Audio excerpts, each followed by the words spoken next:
Las 4 S que tenés que conocer. O sea, nosotros presentamos la alternativa de poner 4 S como para tener una ayuda a memoria, que es el sol, que es el sustrato, la semilla y la siembra. Mi nombre es Estela Maris Grimoldi, pertenezco al grupo Jacarandá y me gusta muchísimo el sol. El sol es el encargado de nutrir a las plantas, acá aparece de todo ahora, de nutrir a las plantas con luz y calor, iniciando el proceso llamado fotosíntesis. Este es el proceso fundamental que nosotros encontramos en la naturaleza y que se encuentra como motor inicial de todo un proceso en el que las cosas comienzan a suceder con nuestras plantas, realmente comienzan a suceder con todos los seres vivos. La fotosíntesis es un proceso químico que se produce en las plantas, en las algas y en algunos tipos de bacterias cuando se exponen a la luz del sol. Durante la fotosíntesis, el agua y el dióxido de carbono se combinan para formar carbohidratos y se desprende el oxígeno. Para realizar la fotosíntesis, las plantas disponen de un pigmento de color verde que se llama clorofila y que es el encargado de absorber la luz adecuada para realizar este proceso. Estamos dando estos primeros pasos y recordando estos nombres por una cuestión no de que nos guste volver al curso de botánica, sino que realmente consideramos que es necesario recuperar estas palabras que a veces decimos sin darles el valor y el contenido que realmente tienen. Primero, entonces, fotosíntesis. Segundo, la fotosíntesis se hace a través de un pigmento de color verde que se llama clorofila. Seguimos el paso a paso. ¿En qué consiste la fotosíntesis? Fíjense en la maravilla de esta palabra.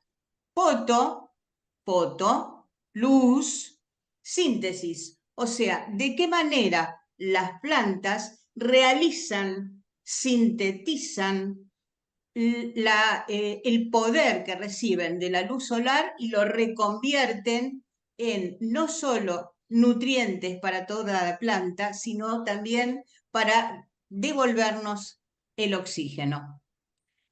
Para que se lleve a cabo la fotosíntesis se necesitan los siguientes elementos: el sol, la energía solar, el gas carbónico, o sea, el dióxido de carbono,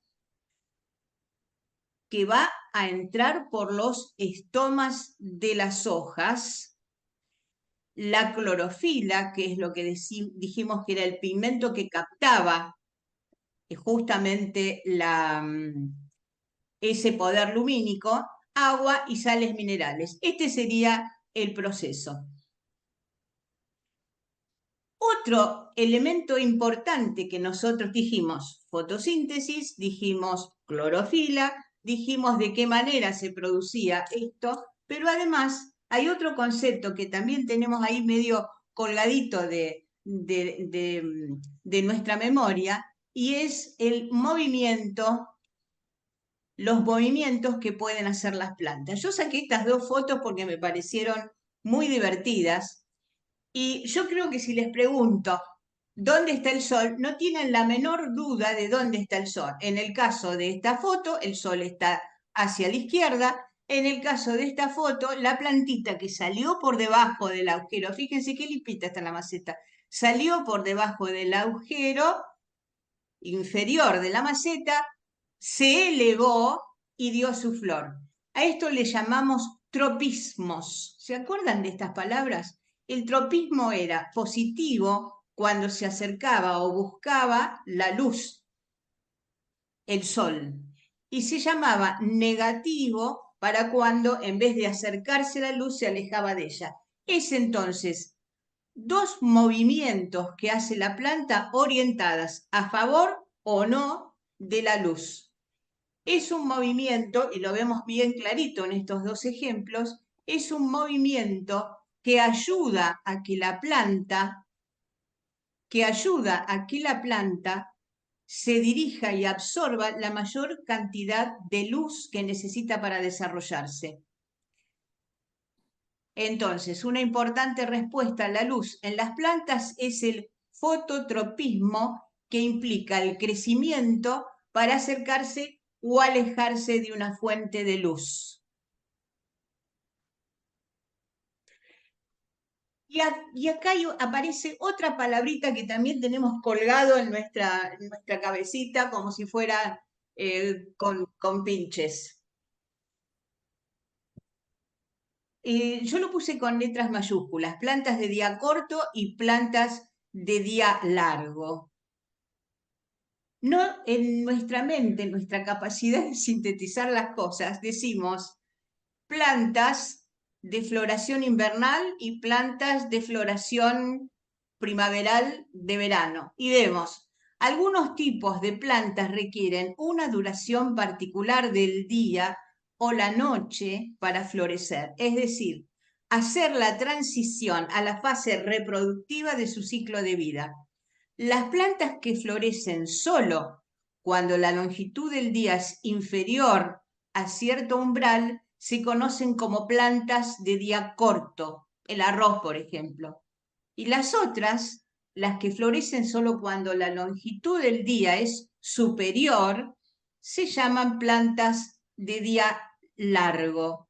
Podríamos decir plantas que buscan o registran la oscuridad, y plantas que buscan o registran una mayor luminosidad. Lo vamos a ver en algún momento para saber entonces cuándo reproducimos unas y otras, cuándo sembramos unas y otras. Se van dando cuenta que esto no es solamente una palabra, sino que tiene un significado bastante profundo. Y nos vamos a la hoja. La hoja es la hoja, nadie tiene mucha cuestión con la hoja. Sin embargo, determinar y recordar las partes de la hoja, en qué partes anatómicamente se divide la hoja. Y se divide, por un lado, en lo que definimos o se da a nombrar como el limbo, podríamos decir que es el cuerpo de la hoja. Es la parte que nosotros normalmente vemos e inclusive apreciamos de la hoja. Y por el otro lado es el pecíolo, y es la parte angosta, retorcidita a veces, tiene alguna modificación o que a veces ni siquiera se ve, el pecíolo, que es lo que la mantiene unida o conectada con la parte principal de la planta, que es su tallo, que es por donde va a recibir los nutrientes que vienen ascendiendo desde la raíz. Entonces, tenemos en esta superficie amplia, o sea, en el limbo, tenemos la clorofila, que es la que va a favorecer la realización de la fotosíntesis. Y en el pecíolo, el otro movimiento que hace la planta, que es la de nutrición, ida y vuelta. ¿Qué más? Tenemos tipos de hojas. Normalmente, a veces hasta nos confundimos. Decimos, por ejemplo, en este caso que son varias hojas, en este que es uno con... Pero en definitiva, la función de la complejidad del limbo es que se pueden dividir a las hojas en simples y compuestas. Las hojas simples tienen un limbo continuo, completo, sin dividir, mientras que las compuestas poseen varias subunidades denominadas folíolos, cada una de ellas asemejándose a una hoja distinta. ¿Cómo distinguimos una hoja de un folíolo? Es posible por la presencia o no de yemas axilares que solamente tienen las hojas. O sea, si en esta hoja compuesta nosotros buscamos una yema, no la vamos a encontrar. Eso es lo que nos permite definirla como hoja compuesta, no como varias hojas. sino es una hoja compuesta. Hay una señora que tiene que cerrar el micrófono. Distinguir una hoja de un folíolo es posible entonces por la presencia o no de yemas axilares. Solo las hojas la tienen. Hay otro tipo de hojas, más allá de lo que es simple o compuesta, y es las sésil, aquellas que no tienen pecíolo y que están envainadas, muchas de ellas envainadas en un tallo. Hay tipos de hoja. La variabilidad morfológica del limbo también es enorme y viene genéticamente condicionada por la especie, lo cual es el resultado de una adaptación evolutiva a su medio ambiente, incluyéndolo a los herbívoros. Y a mí me gusta hacer esta reflexión con ustedes. Más allá de cuál es la forma, más allá de cuál es... Hay un tema que pasa por el color y la textura. Ninguna de ustedes puede tener dudas que cuando ven este tipo de follaje gris, este tipo de follaje inclusive con una textura peludita o con un encaje y en el fondo gris, no es solamente que es una planta maravillosa, no es solamente, pero clarito, sol y poca agua. Si tienen que elegir una planta para un lugar en donde haya mucho sol y poca agua, busquen follaje gris. Y por otro lado, si ustedes tienen un rincón, un lugar, acá tenemos otro indicador de también que nos va a reflejar que es apta esa planta, si para el sol o para la sombra. Si nosotros tenemos un follaje que es lustroso, inclusive carnoso, no estoy hablando de suculentas, estoy hablando de herbáceas, un follaje que es lustroso, que es contundente, que tiene una capa casi como encerada y su color además es de un verde profundo, pónganlo a la sombra y no se van a equivocar. Esto me parece muy interesante por una cuestión de que uno a veces ve la hoja en su belleza, por supuesto, pero también nos está indicando cuál es el lugar hacia donde tenemos que colocar la planta.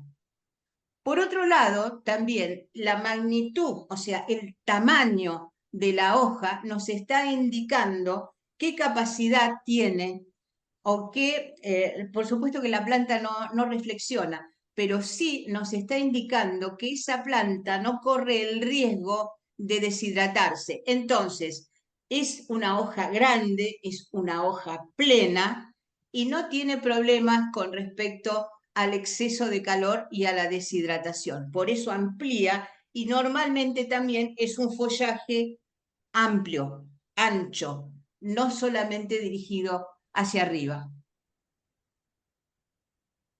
Otra parte de la planta es, por supuesto, el tallo. Vimos la hoja, vimos, a ver, quiero recordar un poquito para no perdernos y estar así como en un tren bastante veloz. En principio, dijimos que toda esta historia de las plantas comenzaba con el sol y comenzaba también con el fenómeno de la fotosíntesis, que las plantas tenían la capacidad de moverse, no de caminar, no de trasladarse en el espacio, sino de inclinarse y buscar la posición más favorable con respecto a la luz. Dijimos también que son las hojas las que permiten a través, o que además nos da como indicador, fijarnos con su color, con su textura, la posibilidad de recibir más sol o la necesidad de recibir más sol o de aceptar la sombra plena.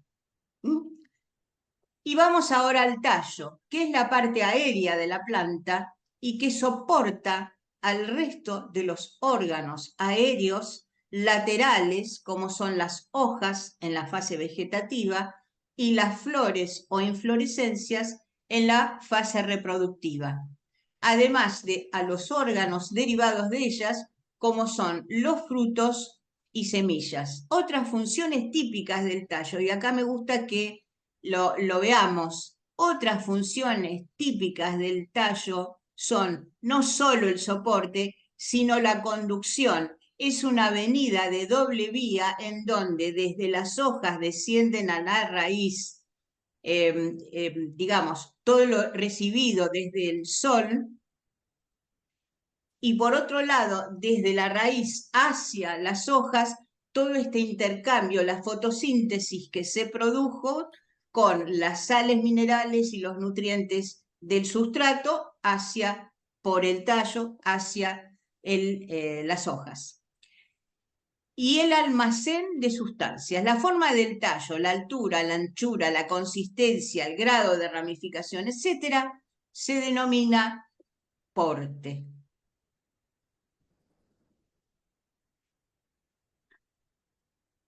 Y vamos a la estructura del tallo. Es un clásico, es denominación. La estructura del tallo tiene cuello, nudos entre nudos, axila, ápice vegetativo y yemas.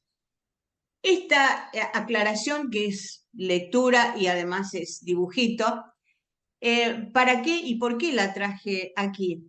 Porque realmente nuestro punto clave con María fue el hasta dónde dábamos. Y el hasta dónde no es sencillamente no es sencillamente una situación de cuánto, sino para qué. Este para qué, justamente al hablar de las estructuras del tallo, es muy importante y va a ser muy importante cuando hagamos esquejes en el módulo 2, tanto de tallo como de ramas, ¿no es cierto? Es decir, va a ser importante establecer, por ejemplo, cuando decimos hacer esquejes que contengan por lo menos 2 nudos y que los entrenudos sean... Entonces ahí, si uno medio como que no recuerda esto antes, queda como si fuera una oración o una frase así metafísica. Realmente estamos hablando de una planta en la que necesitamos, si queremos reproducirla, recordar de qué estamos hablando. El cuello, nudos, entrenudos, la axila, que es el punto de unión exacto entre la rama o la hoja, el ápice vegetativo y las yemas. Esto lo van a encontrar todo, no solo en este material que van a recibir, sino también en texto que les vamos a acompañar. La clasificación acá, ¿en dónde estamos? Del tallo. Según el medio en que viven, los tallos se clasifican en aéreos, subterráneos y acuáticos. La mayoría de los tallos son aéreos, crecen por encima del suelo, de forma erecta en general. Solo los subterráneos se desarrollan bajo el sustrato. Otros no se elevan sobre el suelo, manteniéndose a su nivel por incapacidad para soportar el peso de la planta. Algunos tienen la capacidad de trepar. Subterráneos, aéreos. Según la consistencia de los tallos se clasifican en herbáceos, leñosos y sufruticosos cuando son leñosos en la base y herbáceos en la parte superior. Y según la duración se les conoce como anuales, bianuales y perennes. Vamos a la raíz. ¿Cuál es la función de la raíz? La función es la absorción, la fijación y la conducción. Así como a veces decimos, como es arriba es abajo, no nos podemos imaginar un ombú que tenga una raíz pivotante, sino que nos imaginamos un árbol, como puede ser una planta con mucho follaje en la parte superior, que tenga bien ramificadas sus raíces. Un tipo de raíz que es y que abarca una superficie importante del suelo. Por otro lado, si nosotros vemos una planta con forma columnar, no nos cuesta imaginarnos que tiene una raíz mucho más penetrante en el suelo y que busca suelos profundos para prosperar.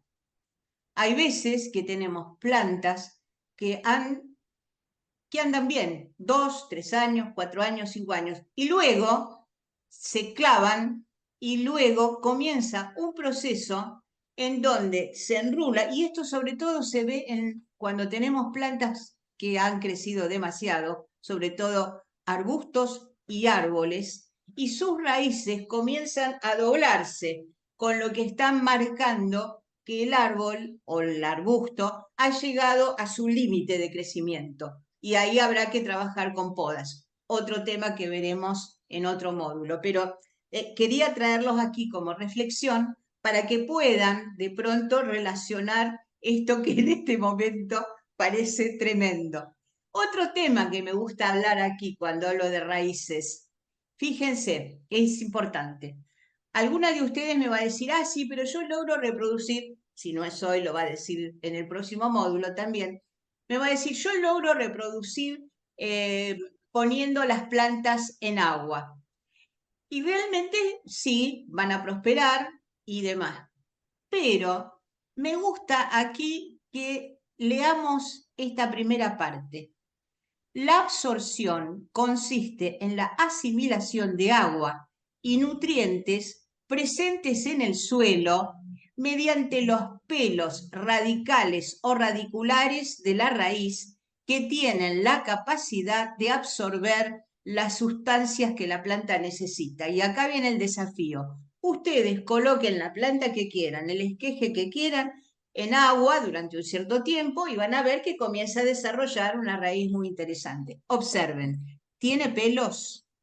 Si no tiene pelos, no, o sea, son como unos flequitos, unos pelitos muy finitos. Si no tiene pelos y ustedes esa planta de inmediato y sin otra historia, bueno, ya está, ya fue, vamos a ponerlo en una maceta, la pasan a tierra, es probable que esa planta o sufra mucho o inclusive muera. ¿Por qué? Porque no está preparada para absorber, esa es la palabra, para absorber nutrientes de un medio que no es líquido. Entonces, lo que tendríamos que hacer es ir poniéndole tierra para que vaya desarrollando estos pelitos que van a permitir que prospere y se desarrolle bien en una maceta. No estoy hablando de hidroponía. Fíjense que en hidroponía, y ustedes, oh, me fui, pero no importa, bueno, lo comento acá porque es interesante. En hidroponía, justamente, si ustedes ven las raíces, las raicillas que se ven, no solo que son blanquitas, son finitas, son como una madeja, pero no tienen pelitos, son hilitos que no tienen y no buscan porque no lo necesitan, nutrirse de un medio que es diferente al de la tierra o de un sustrato, que es lo que vamos a ver ahora. Entonces, bien, otro tema para más adelante. La fijación, ya lo comentamos, es realizada por todo el órgano de la raíz y se trata simplemente de ofrecer un anclaje firme a la planta sobre la superficie en que se encuentra. Vale la pena aquí recordar, ya que estamos pasando por grandes tormentas, donde vemos que hay un vuelco de un árbol importante, y es cuando ciertos árboles de cierta edad mantienen un follaje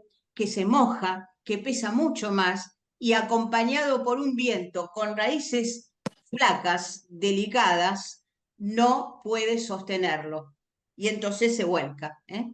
Yo creo que el espectáculo más triste de la naturaleza, este vuelco de un árbol por una tormenta, que no hay marcha atrás, o sea, vos no lo podés volver a parar. Ya está, se cortó. No que se cortó el tronco, se desenraigó. Y si no existe la palabra, la acabo de inventar, chicas, pero me gustó. Y el suelo. Esta foto me encantó, porque cuando hablamos del suelo que pisamos, del suelo en el que estamos, del suelo y que es la porción más superficial de la corteza terrestre, constituida en su mayoría por residuos de roca provenientes de procesos erosivos y otras alteraciones físicas y químicas, así como materia, y bla, bla, bla, bla. La Tierra le puede llevar 100 años a hacer 1 centímetro o 2 centímetros de tierra, y encima le tiramos porquerías, y esa es la palabra. Atención, la tierra fértil no es un regalo en este momento. La tierra fértil en este momento es responsabilidad para conservar. Es por esa razón que pasamos a otro nivel y entonces hablamos de sustrato. Y a ver, esto quiero decir, para que ustedes, suelo y sustrato, porque me van a decir, bueno, sí, y acá lo dice también, cuando estamos pensando en macetas, no, cuando estamos pensando también en plantar un árbol, un arbusto y a campo, o sea, en un jardín, tenemos que pensar también en muchas ocasiones en acompañar o en mejorar la tierra en la cual se va a desarrollar nuestra planta. Atención con este tema que es muy importante. O sea, no siempre la tierra, porque nosotros a veces nos sentimos muy orgullosos, esto es tierra negra, tierra... Y sí, es tierra negra, pero de pronto, si ustedes ven, ha tenido pasto, ha tenido yuyo, la han picado, la han cardado, le han puesto esto, se lo han sacado. Es decir, se ha desgastado y muy probablemente necesite que le reforcemos los nutrientes que tiene esa porción de terreno en la cual vamos a plantar nuestro árbol, nuestro arbusto, nuestra herbácea. Bien, y vamos. Cuando hablamos de sustrato para plantas, nos referimos a la tierra que usamos para cultivarlas, ya sea en maceta o en el suelo. Cuando preparamos y aportamos nosotros mismos la mezcla, el sustrato tendrá casi siempre propiedades muy distintas de las del suelo natural y se prepara siempre buscando aportarle al cultivo un medio óptimo de crecimiento y desarrollo. Y tenemos, acá empieza una serie de, que ustedes después lo van a ver, los voy a mostrar, pero yo acá tengo muchas cositas para mostrarle también, así que en un momentito dejo de compartir. Pero vamos a clasificar los sustratos según sus propiedades. En sustratos químicamente inertes o inorgánicos, como arena, grava, roca volcánica, perlita, arcilla expandida, lana de roca. O sea, son sustratos químicamente inertes. Estos sustratos, y esta parte es importante, actúan como soporte de la planta, no forman parte ni intervienen en el proceso de absorción y fijación de los nutrientes. Hay plantas que necesitan un sustrato, o sea, un componente, una tierra de cultivo que tenga mucha porosidad, que haya mucho espacio y que le permita a las raíces desarrollarse y agarrarse, sin necesidad de ser tierra, sin necesidad de que se les compacte. El sustrato inerte o inorgánico cumple justamente esa función, la de permitir que la planta, o mejor dicho, la tierra que contiene a la planta, esté siempre oxigenada, no tienda a compactarse, pero no significa que le aporte un nutriente en especial. Significa solamente eso, que le aporta la capacidad de estar suelta, de estar siempre bien drenada. Ustedes conocen algunas plantas que necesitan de eso. Por otro lado, tenemos los sustratos químicamente activos. Sustratos químicamente inertes, inorgánicos, sustratos químicamente activos, orgánicos. ¿Y cuáles son? turbas rubias y negras, cortezas de pino, vermiculita, compost, humus de lombriz, etc. Y acá sí, actúan de soporte de la planta, pero también cumplen la función de ser depósito de reserva de los nutrientes aportados mediante la fertilización. Acá tenemos lo que tiene que ver con el líquido, no nos olvidamos de eso. El líquido también es un sustrato. Fíjense, en hidroponía, esto me gustó decírselo, ya se me estaba escapando, que el líquido, el agua, también es un sustrato. El agua como tal no necesariamente le aporta nutrientes. En hidroponía, los nutrientes son aportados artificialmente para el cultivo. ¿Estamos? Pero también es un sustrato en el cual se desarrollan las raíces de nuestras plantas. Tenemos arenas, gravas, tierras y tipos de sustratos como arcilla expandida, vermiculita, turba, corteza, y los vamos a ver. Así descansamos un poco. Bueno, miren, les muestro. Me voy a ensuciar un poquito las manos. Estos son los orgánicos. No hay ninguna dificultad en reconocer a la tierra común, tierra de campo. ¿Esta particularidad cuál es? Esta tierra común de campo e inclusive tierra vieja de macetas, si nosotros es una picardía desperdiciarlas, lo que debiéramos hacer es recuperarla. ¿De qué forma? Zarandeándola con un colador, con una red, para sacarle las raíces viejas de la planta anterior y para darle esta textura así más fina. Otro elemento que tenemos aquí, y cuesta verlo, es la turba. La turba, ¿qué función cumple? La turba cumple una función y es conveniente para plantas de interior y para suelos o plantas que necesitan mantener cierta acidez.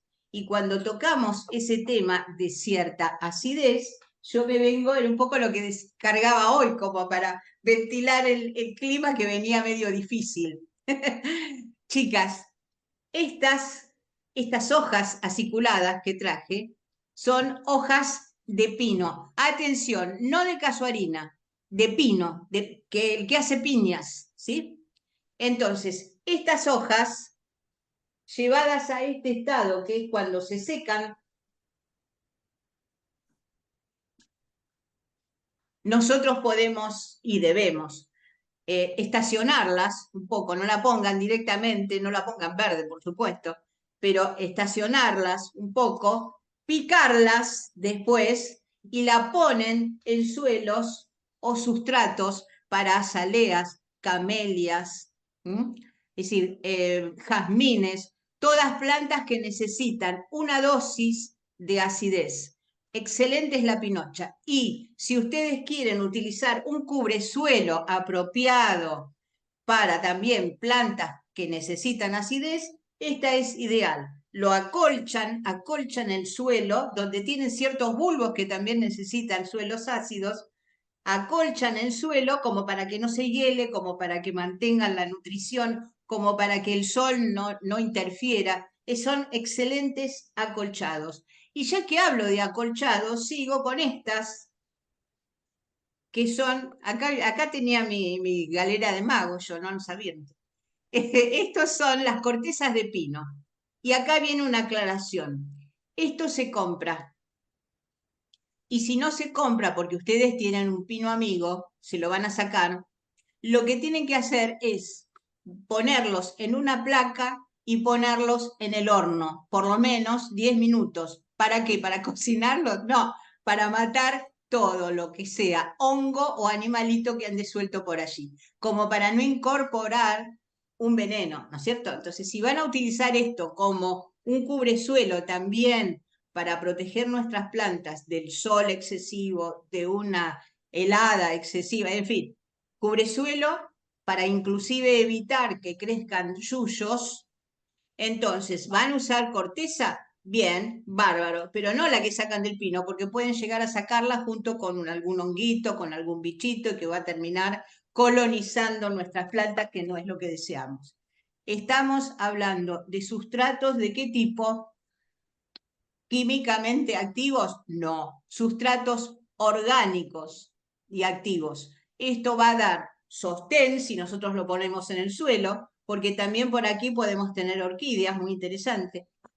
Van a dar sostén para que se fijen y además lo queremos utilizar de cubresuelo, va a cumplir muy bien esa función. ¿Qué tengo? Musgo sphagnum, mírenlo. Esto es como si fuera un... Voy a apoyar acá, ¿lo ven? En la antigüedad, en el siglo pasado, se utilizaba en floristería para cubrir algunos centros de mesa, para cubrir macetas que nosotros hoy vamos a poner en algún lugar, bla, bla, bla. Bien, bárbaro. Generalmente es utilizado para cubrir los sostenes que nosotros, es decir, tenemos una caña para que quede elegante, esto se le ponía como para que no se vea la madera o caña que poníamos. Pero si ustedes tienen alguna trepadora, les encanta. Se meten por ahí y suben. ¿Por qué? Porque es una textura que favorece justamente el ingreso de esas raicillas que tienen las trepadoras. Ni les cuento lo que es mi mesa. Y voy a las químicamente a las inorgánicas. Perlita. La perlita tiene esta facultad. También da, ¿qué cosa? Acompañando a la tierra, le da la posibilidad de que esté más aireada, ¿no? ¿Qué contiene? Soporta bien la humedad y tiene una sobrevida mayor que otra amiga que tenemos aquí, que es la vermiculita. Mírenla, mica, ¿no? Tiene también la misma consistencia, pero menos sobrevida. 5 años y ya perdió su capacidad de favorecer la tierra. Tengo otras amigas, que es la granza blanca, decorativa, muy bonita, espectacular, muy prolijito nos queda todo, inclusive canteros, senderos, espectacular. Chicas, si hay mucho sol, jamás al sol. ¿Por qué? Porque calienta, recalienta las raíces de nuestras plantas. Ojo, las que tienen balcón, ojo con este tipo de cobertura. ¿eh? Ustedes me dicen sustrato. Bueno, sí, sustrato, sí, perfecto, lo ponen adentro, bárbaro. Si va al mucho sol, todavía les calienta más directo. Atención con esta, queda muy linda. Para sombra, bobo. Tengo otras amigas, y estas me encantan. Piedra pómez. Son grandotas y no son pesadas. Si ustedes lo que tienen que hacer es trabajar con una maceta grande y procurar que se mantenga la tierra en condiciones, utilicen piedra pómez. ¿Por qué? No aumenta demasiado el peso de la maceta en la cual ustedes lo van a poner. ¿Sí? Es livianita y cumple esa función. ¿Qué tengo más aquí? Esto es tierra volcánica, parecen carboncitos. Se vendió mucho cuando tuvimos un desgraciado eclosión de un volcán y cumple la función. Y acá, a diferencia de la granza blanca, su función favorece si estás al sol. Entonces, le da una buena granulometría a la Tierra y puede estar en el sol. Hay que conseguirlo, nada más, porque ahora se acabó esa fiesta. ¿Qué tengo aquí? Piedritas. Estas piedritas funcionan muy bien para nuestros cactus. Y se fue, bueno, no importa. Funcionan muy bien porque aumentan, no aportan ningún tipo de nutriente, tienen un buen agarre, las raíces, pueden tener muy buena vista y no ocurre ningún problema con el calor. Y por último, una conocida que es la arena. Y acá en la arena, no les mostré resaca ni les mostré humus del obeso, ya lo conocen. Esto, lo de la arena, es nada más para hacer una reflexión. La arena de río. Y me van a decir, bueno, escuchame, la arena que me venden, la que voy a poner. ¿Y para qué pongo la arena y no pongo la vermiculita? Bueno, porque es más fácil a veces conseguir una cosa o es más barato, bla, bla, bla. Arena de obra, atención. Si ustedes van a poner arena de obra, la ponen en un balde durante 2 días lleno de agua que se lave, porque puede llegar a tener salitre, agua con sal. Por eso era lo de la historia de arena de río y resaca de río. Bien, volvemos a compartir pantalla.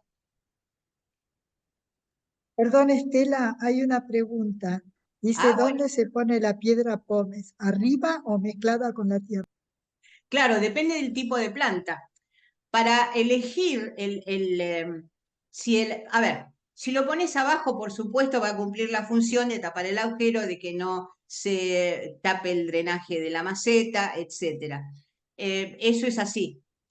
Pero si lo pones adentro, lo que estás favoreciendo es cuando las raíces son de las gorditas, está favoreciendo que tengan buen oxígeno, es decir, que esté bien separado la tierra y no llegue a armarse eso compacto que después sufre el desarrollo de las raíces. De la planta también, pero sobre todo de las raíces. O sea, lo podés poner abajo, lo podés poner adentro. No, no es un problema de dónde lo pones. Tenés que reconocer que no son raicillas muy, muy frágiles. O sea, sería inútil que lo pusiera. Usa otro tipo de granulometría que es más chiquita. Me voy otra vez.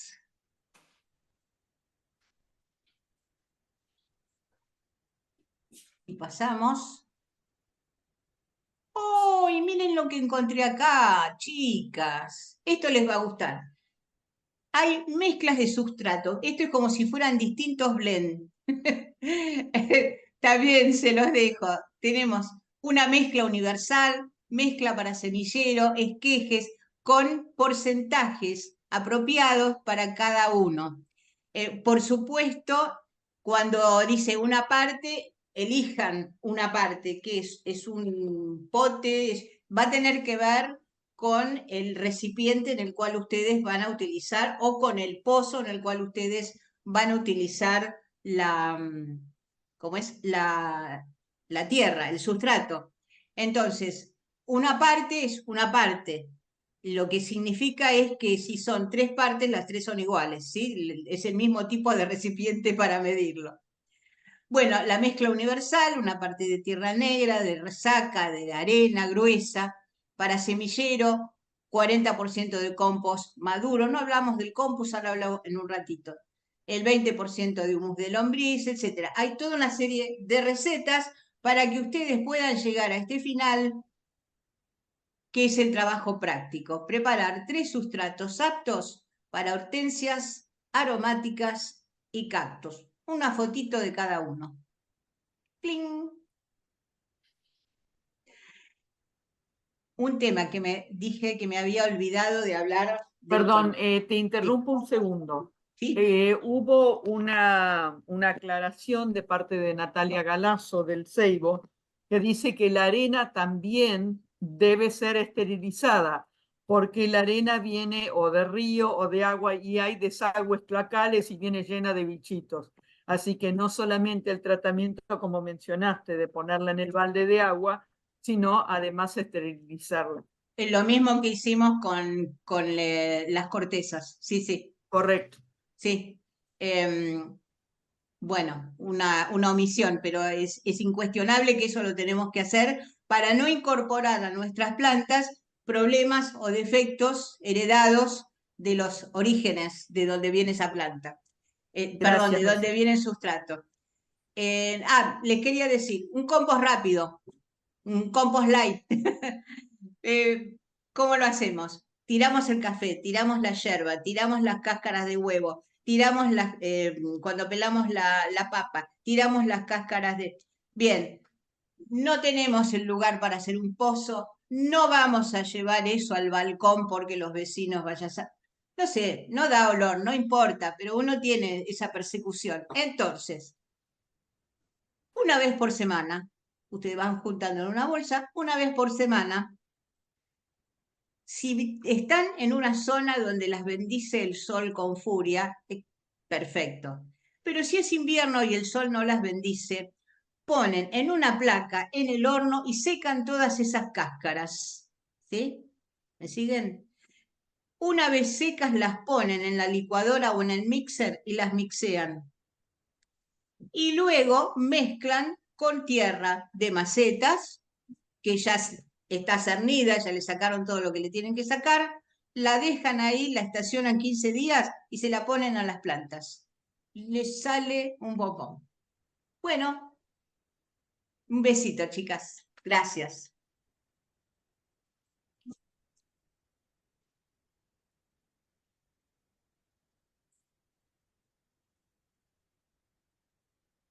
¿Dónde estará?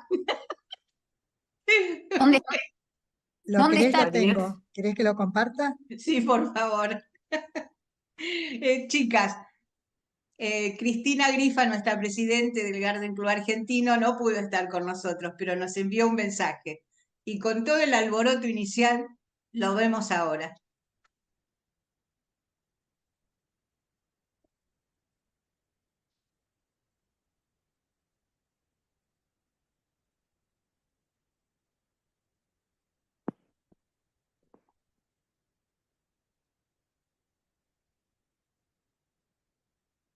Hola, buenas tardes. Les quiero dar la bienvenida al módulo 1 de la Escuela de Jardinería y la bienvenida a cada uno de los módulos que hayan elegido o al total de todo el curso de jardinería 2024. Quiero agradecer al magnífico equipo de trabajo de estas señoras que les van a dar sus charlas, sus cursos, les van a contar sus experiencias y van a disfrutar muchísimo de ellas. Bueno, ahora a empezar a ser jardineras, a disfrutar de serlo y no nos queda otra. Disfrutemos todas y les mando un beso muy grande. Chao.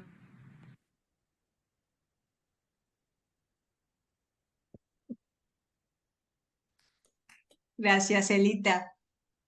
Bueno, María Muñoz, ¿nos vas a ¿Vas a hacer, contar?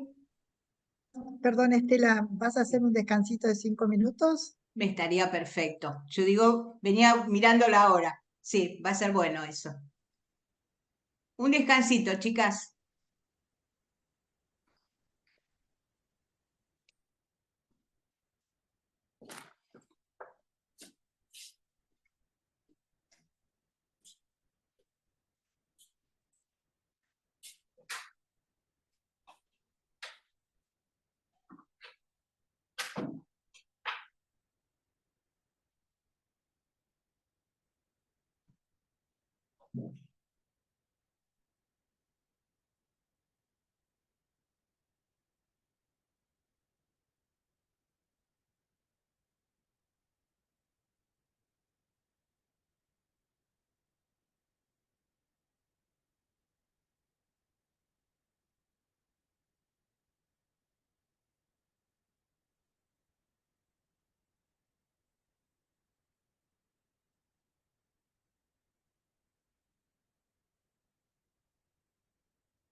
No está papi, amor, no hay, está el abuelo nada más. Se fueron a comprar.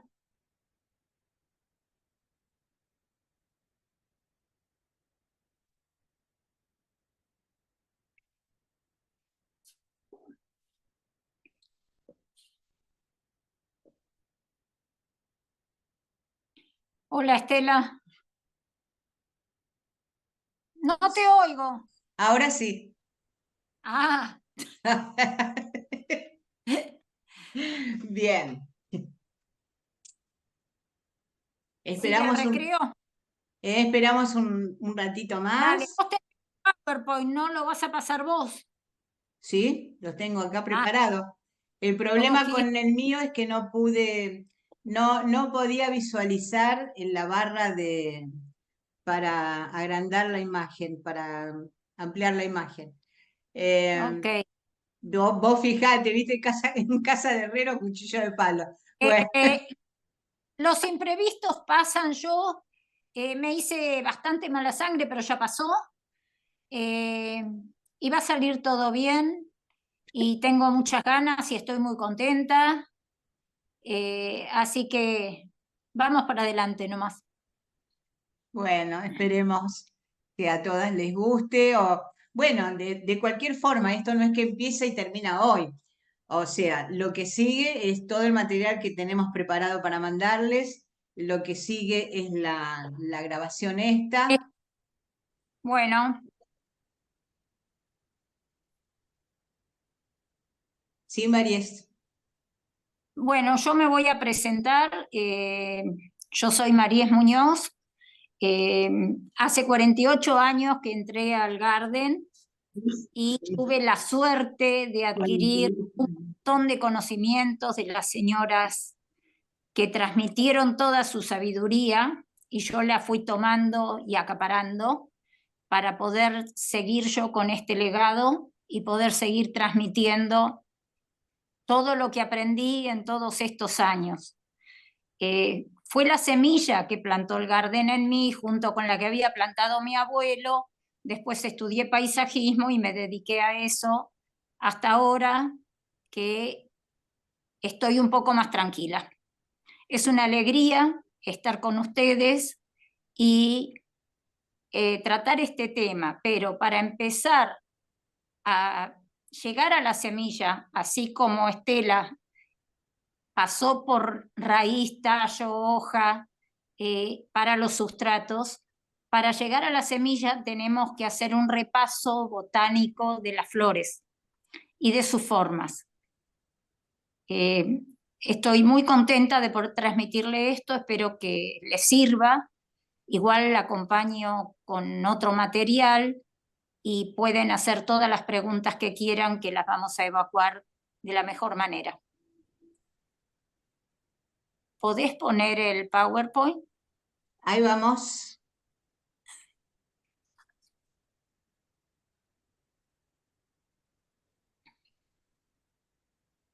Estoy aquí otra vez con el mismo temita.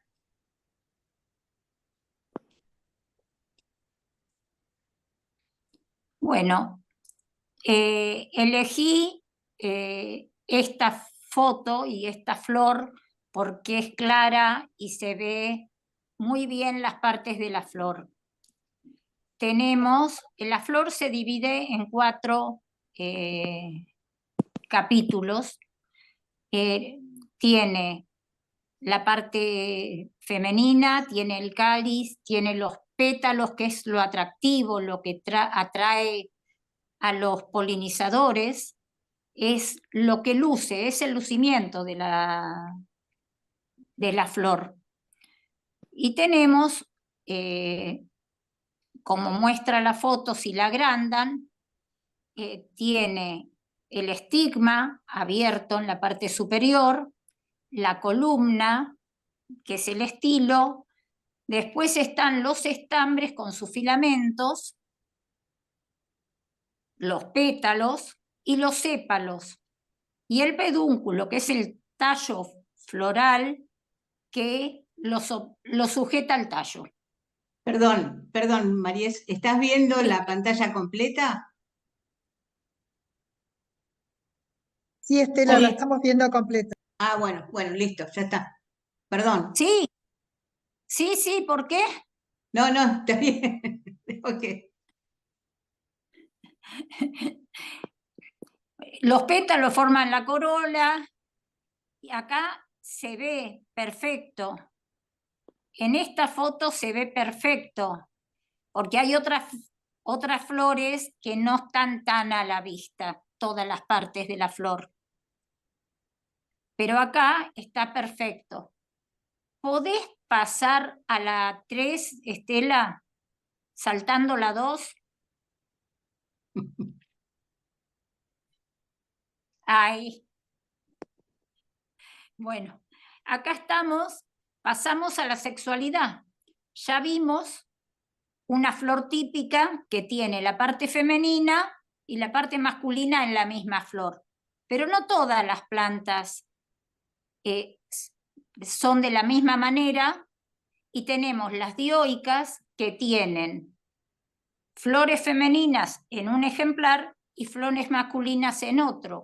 Y para poder hacer semilla necesitamos un ejemplar de cada uno, que es el tema está en las paltas, en el guingo, serían ejemplos de esas plantas, que hace falta que estén las de flores femeninas y las de flores masculinas. Después tenemos las flores monoicas, que tienen en la misma planta, ahí está, bien por la flechita, Estela, que yo con el teléfono no, que tenés las flores masculinas y femeninas en la misma planta, y los agentes polinizadores o el viento hacen su trabajo para poder formar semilla. La bisexual, que está acá, sería como el hibiscus que vimos arriba, que tiene estambres y parte femenina y masculina en la misma flor. Ahora sí, volvé a la 2, por favor.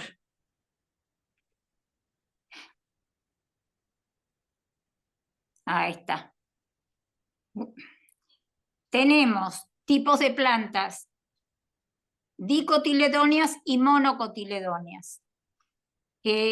Los cotiledones son la primera hoja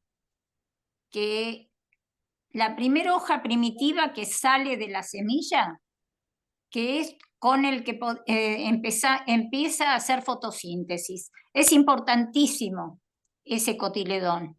Tenemos las monocotiledóneas, que en la mayoría, las gramíneas son monocotiledóneas, los juncos, las azucenas, los lirios, las bromelias, que tienen un solo, el maíz es monocotiledón. Cuando las palmeras, que ustedes van a ver que en las semillas, sobre todo las que tenemos palmeras en los alrededores, vemos que de repente nos empiezan a salir con una sola hojita, y por lo general las nervaduras son paralelas. Y después tenemos las dicotiledóneas, que son las que germinan como con 2 orejitas. No tan técnico lo mío. Son 2 cotiledones, pero son como si fueran 2 orejitas cuando germinan. Y eso va a dar distintas características a las plantas. Seguí, Estela, por favor.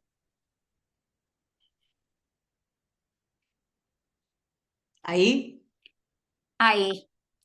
Una vez que las flores y los agentes polinizadores hicieron su trabajo, tenemos las semillas y tenemos infinidad de tipos de semillas.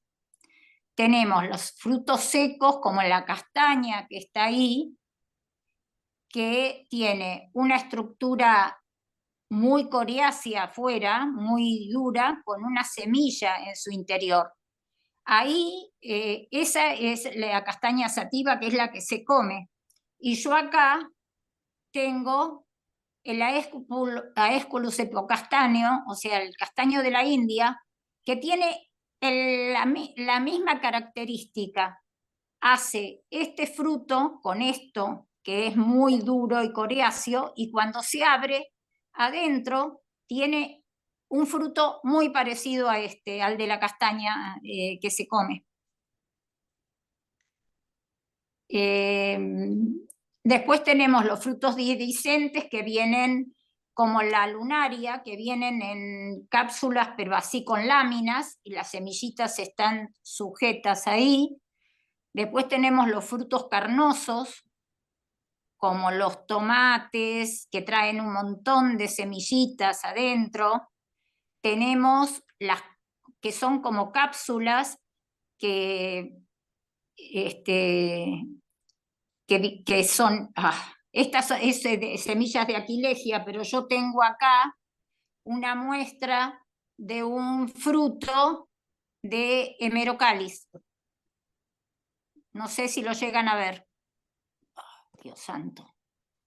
Que entonces uno sujeta y sacude y juntamos esas semillas chiquititas, chiquititas, chiquititas. Pasa, por favor. ¿Otra más? ¿Eh? ¿Otra más paso? Tenemos, no, está bien, porque tenemos los que tienen los secos, ya los dije, después tenemos los carnosos. Los carnosos serían, a ver, ciruelas, almendros, sí, que tienen primero un fruto carnoso, después viene uno más duro. Tenemos los duraznos, las paltas que tenemos, que vienen, bueno, me comí la palta, pero acá tengo la cáscara y acá tengo la semilla para ponerla a germinar. Estos serían los carnosos. Los monospermos tienen una sola semilla, este sería monospermo, y los polispermos sería el tomate.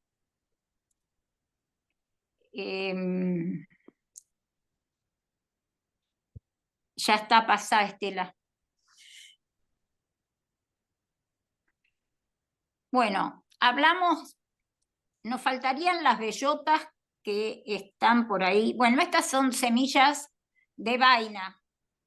Estas son las bellotas. Este es un Quercus robur. Esta es una Araucaria Bid Willy, que para que vean el tamaño de la piña le pusimos otra fruta muy chiquitita al lado para que se den cuenta. Esta Araucaria dio 37 de estas piñas el mes pasado. Le pertenece a un vecino.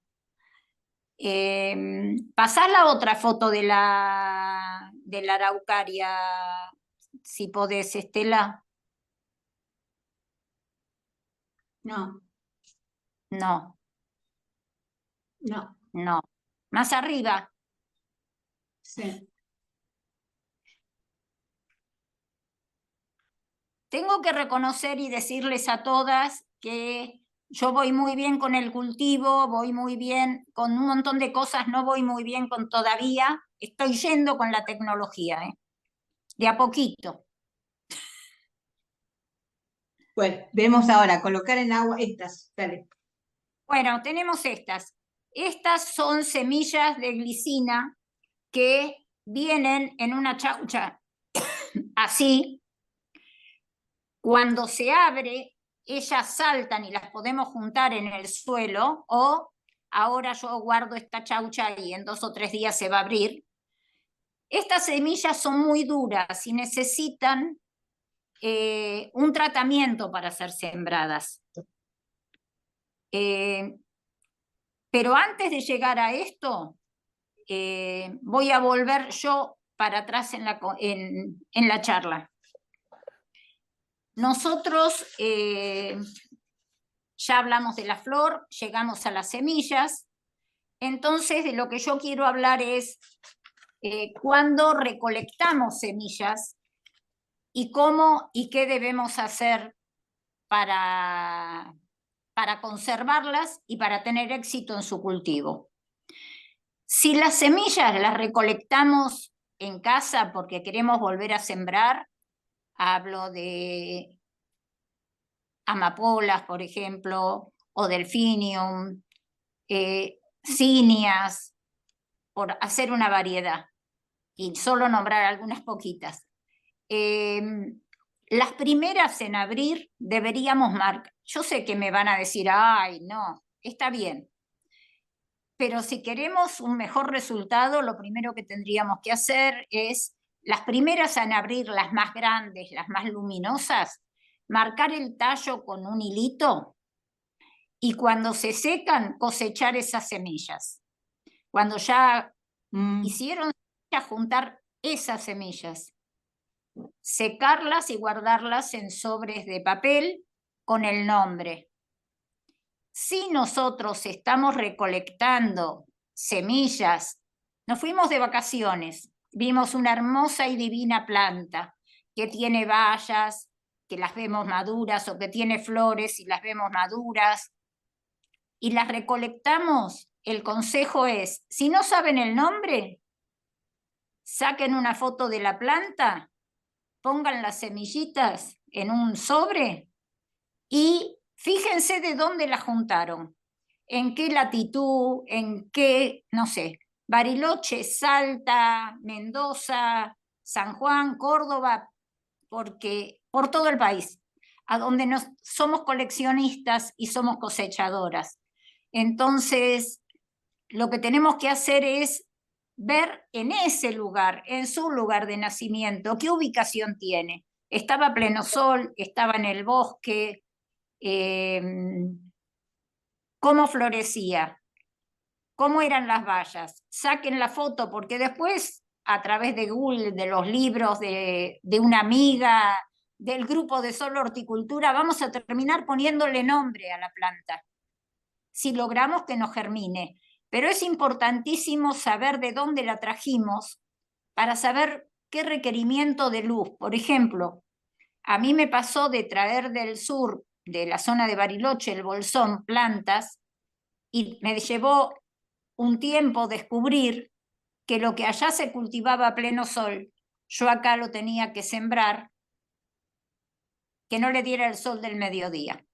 Y recién ahí tuve éxito con esos cultivos. Entonces es importante saber de dónde lo trajimos, para saber qué va a necesitar esa planta para desarrollarse. Si cosechamos semillas de árboles, la misma metodología.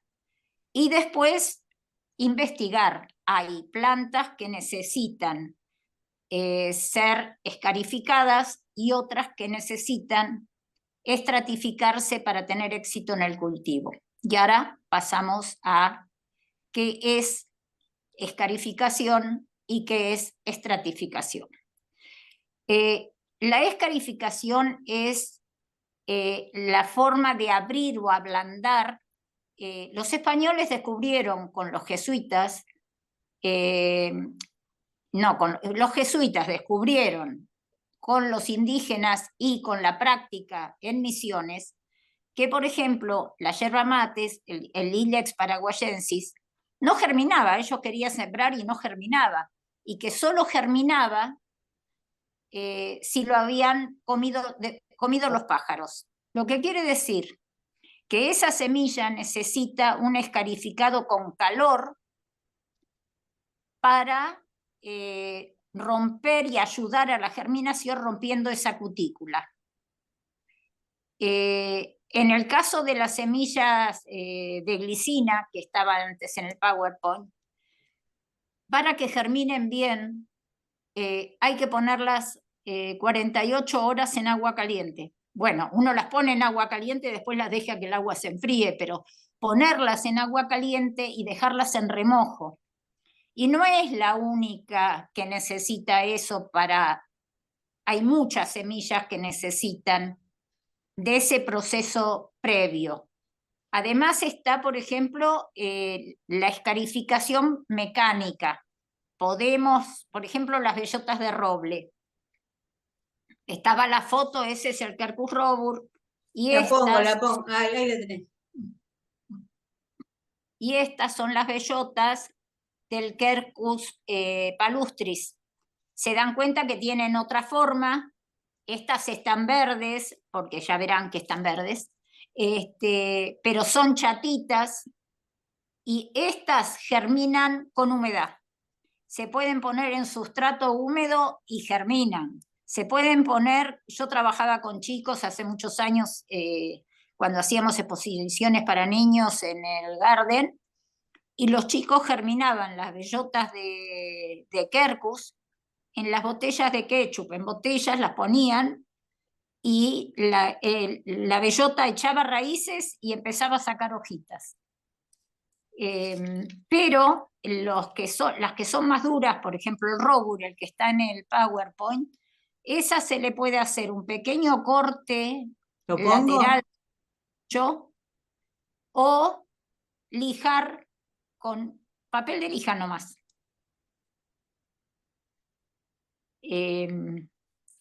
Eso sería el escarificado. En las semillas, las bayas, digamos piracantas o crataegus, lo que se hace es aplastar la baya y poner en bolsas con una mezcla de turba y arena, cerrar la bolsa y ponerla en la heladera.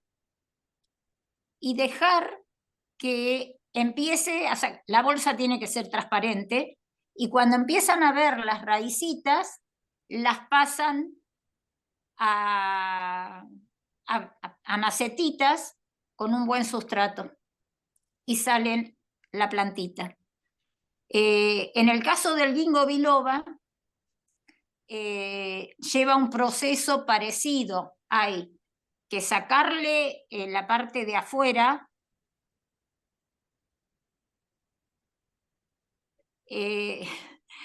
se le saca la parte de afuera y se escarifica poniéndolo en la heladera con arena. Lleva más tiempo. Posiblemente las bayas en 2 o 3 semanas germinen, pero el ginkgo demora 6 semanas por lo menos. Yo tengo un hermoso ginkgo nacido con este proceso, y el secreto de su buen desarrollo, aunque ustedes no lo crean, eran 3 los hijos. 2 los puse en maceta porque los quería regalar, y el otro lo planté en la tierra, no tenía más que 15 centímetros. Cuando lo saqué del almácigo, ¿no? De la maceta donde había hecho el almácigo. No tenía más de 15 centímetros. Sí lo planté en mi jardín, y la realidad es que no lo miré más. Un día, en otoño, pasaron 3 años, un día en otoño miro hacia el fondo y digo, ¡ay, qué divino! ¿Y ese árbol amarillo? ¿Cuál será? Que no me acuerdo, tengo un jardín grande. Voy, y era mi maravilloso ginkgo bebé, que había crecido un disparate. Los de las macetas no medían ni 60 centímetros y él tenía 2,5 metros de altura. O sea, son cosas que me hacen y me han hecho muy feliz lograr estos resultados. O sea, eso es en cuanto a qué tenemos que investigar cuando juntamos semillas y qué necesitan las semillas. Por eso, recolección y clasificación van de la mano. En el sobre donde vayamos a guardar la semilla, podemos hacer una notita en ese momento de lo que hemos investigado, porque después se nos olvida, pero cuando vamos a buscar la semilla, ya está.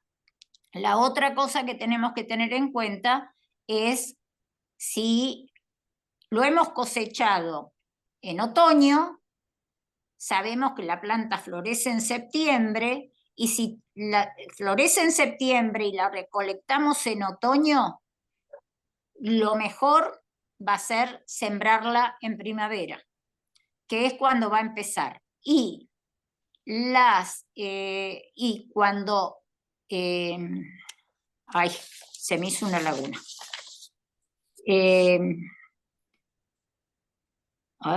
Era escarificado, estratificación. La estratificación es, hay plantas que necesitan que se les respete el periodo de descanso, pero lo necesitan en un determinado medio. Entonces, a lo mejor hay que sembrarlas,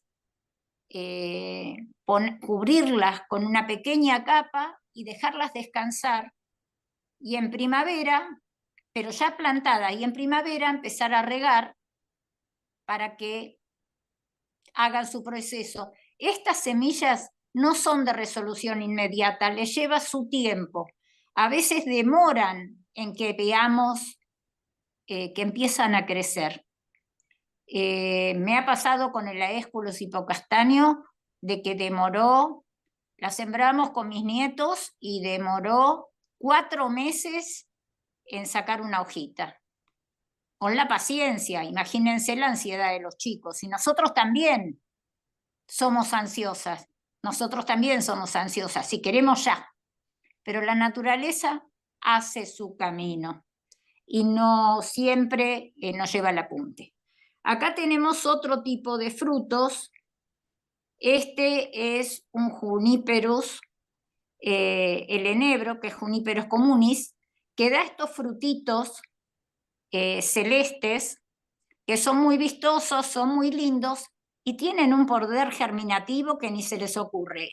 Germinan en un sustrato rico y suelto y salen todos los pequeños juniperitos.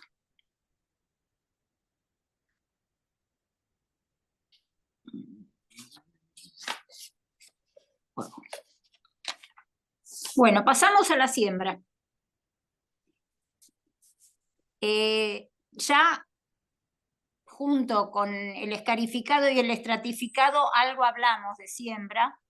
Ahora les voy a...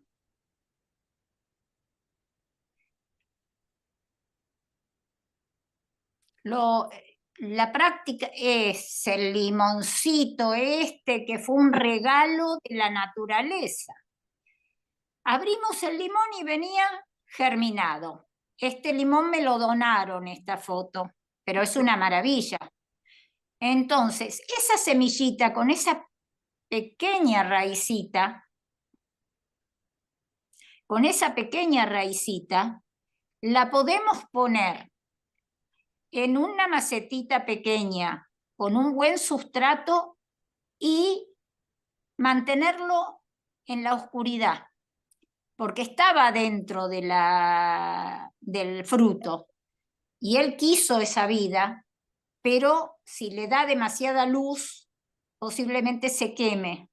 Entonces hay que ponerlo en una macetita y mantenerlo, ustedes se van a reír, en la alacena abajo. Para yo germinar cosas y para lograr resultados uso los lugares más insólitos, aunque no los crean. Pero funciona. Si tienen un mueble oscuro en el lavadero, lo pueden poner ahí. Ahora no se olviden después con el tiempo de regarlo.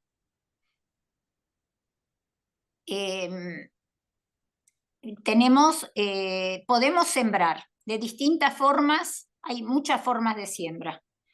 Podemos sembrar en almácigos. Esta fue una prueba maravillosa y fantástica. Compramos tomates cherry, eran unos tomates cherry espectaculares, era agosto, y dije, voy a probar. Corté uno al medio y lo puse junto con mi nieto en 2 macetitas de 10 centímetros. Lo cubrimos con tierra y en cada maceta logramos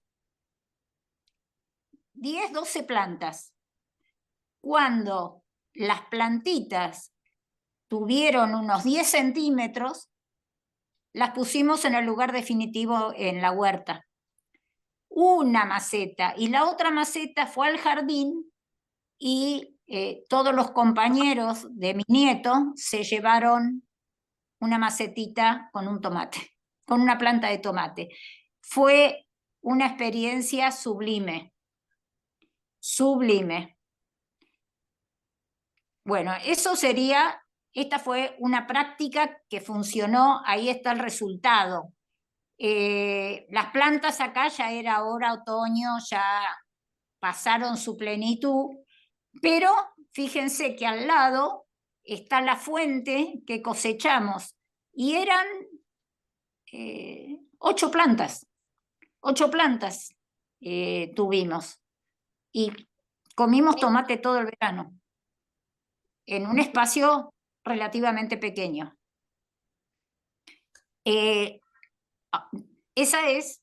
Hicimos almácigo. Ahora, también podemos hacer almácigo con un buen sustrato, que tenga humus, que tenga lombricompuesto, esparcir las semillas muy chiquititas, yo las empujo y no las cubro con tierra. Pónganle la rúcula, la lechuga, no las entierro. Yo empujo con la mano y ahí quedan. Si no, tenemos las otras, como por ejemplo las habas, que además de ponerlas en agua, porque estas se siembran ahora, ¿no? Además de ponerlas en agua por 24 horas, estas directamente las siembro donde van a ir, en el lugar, y las entierro. 1 centímetro, no crean que entierro mucho más. Otra cosa que siembro también en forma directa es la selga. Hago pequeños hoyitos con un palito y voy poniendo una semillita, respetando la distancia que quiero para que tengan para desarrollar las plantas. Las puedo poner en línea o irlas poniendo en triángulo. Pongo una, acá pongo, o sea, haciendo triángulos que se dividan más o menos, que tengan 20 centímetros entre cada agujerito. Y ahí voy poniendo las semillas. Después sembramos de asiento, cuando sembramos al voleo, cuando queremos hacer un cantero y ponemos semillas de papa verde amapola o de delphinium, las sembramos así con la mano. Una vez que tenemos la tierra limpia, le sacamos todas las malezas. Yo no remuevo, solo retiro las malezas e incorporo compost. Y tiro las semillas así y riego, no las cubro. Y obtengo buenos resultados. Siempre usé esa metodología. ¿Qué me falta? Este tipo de semillas no se entierran todas, se entierran hasta la mitad y se deja la puntita afuera. Y es cuando se logra un mejor resultado, que además las vemos crecer. Después, una vez que ya la planta empezó a crecer, cuando la vamos a colocar en el hogar definitivo, tenemos que ver que tenga los requerimientos de sol, que el sustrato esté enriquecido, que la tutoremos como corresponde y que tengamos el espacio para tenerla, porque si no después no va a poder desarrollar y pobrecita, la vamos a sacrificar.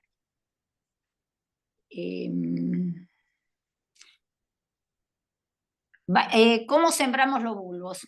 Vamos a los bulbos. No tengo dibujo de los bulbos, pero mi experiencia, y acá en Buenos Aires, y acá sí tienen que tener en cuenta, cada una en su lugar, cómo responde a su lugar. No es lo mismo plantar en Buenos Aires que plantar en Bariloche, que plantar en Salta, en Córdoba, en Entre Ríos. O sea, cada lugar tiene requerimientos para eso. Y cuando nosotros en los libros, que la mayoría son del hemisferio norte, tenemos que saber que tenemos que hacer la conversión a nuestra latitud.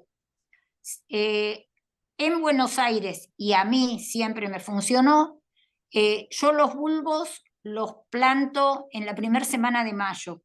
Me garantizo que ya empiece el frío, porque si los planto en marzo, como normalmente te dicen, podés tener picos de calor que los va a perjudicar. Plantándolos en mayo, a mí siempre me funcionó y florecieron en septiembre, octubre. Yo no planto por el suelo que tenemos nosotros acá, que es un suelo compacto.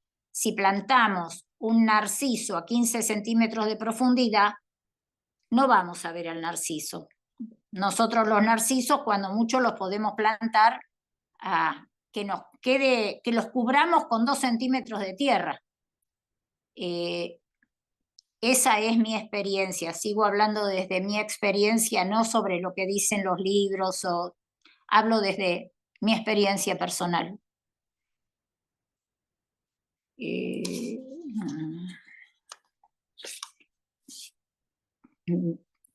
Me hubiera gustado que hubiera podido alguien hacer preguntas, pero bueno, yo estoy con el teléfono, si escriben no lo veo. Y en el Te van a hacer PowerPoint, preguntas por el chat, Maries. claro, sí. En el chat, el que tenemos para el módulo 1, van a ser seguramente las consultas. Perfecto. Entonces, Perdón, Estela, si querés, si levantan la mano, les puedo ir abriendo micrófono al que quiera hacer una pregunta. Si levantan la mano esa de pedir la palabra. si tenemos tiempo, lo hacemos, y si no, que sea por el chat. Decí cuál es la práctica y después hacemos la ronda de 10 minutos de preguntas. PowerPoint estaba la práctica, no. Sí, ahí va. Además me faltó decir qué es lo que pueden sembrar en esta época, que ahí no lo dije, pero no importa, deja esto.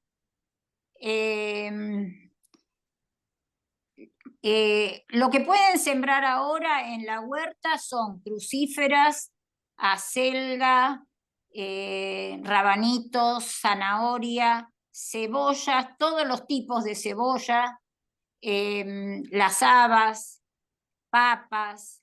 Eso sería lo que se siembra en esta época.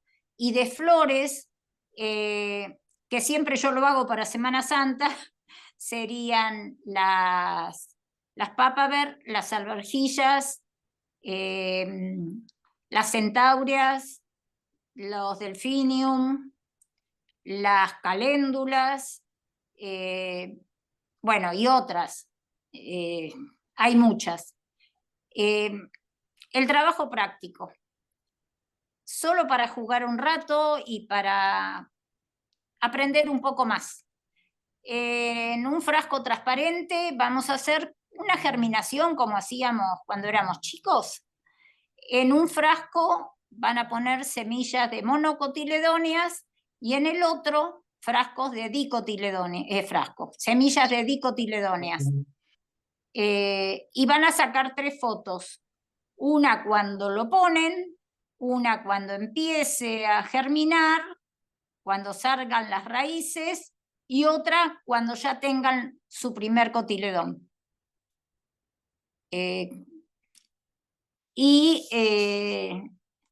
Espero, con mucha esperanza, que junto con las fotos de su tarea, germine también la semilla de la práctica de la jardinería en ustedes y el amor que yo tengo y que espero despertar en ustedes con esto. Que germinemos y florezcamos para nuestro garden y para nosotras con mucha alegría y florezcamos todas juntas. Ahora, si hay tiempo y querés habilitar las preguntas, y si no, contestaré por el chat. En principio, para que lo sepan todas, esto que acabas de decir, inclusive lo que tiene que ver con qué vamos a plantar, para que no pregunten, porque eso lo puede llegar a suceder, está en el material que vamos a enviar escrito, ¿no? Todo eso ya está escrito y se lo vamos a enviar. Bueno, hacemos la ronda hasta donde quieran. Ahí está la Ana con micrófono abierto.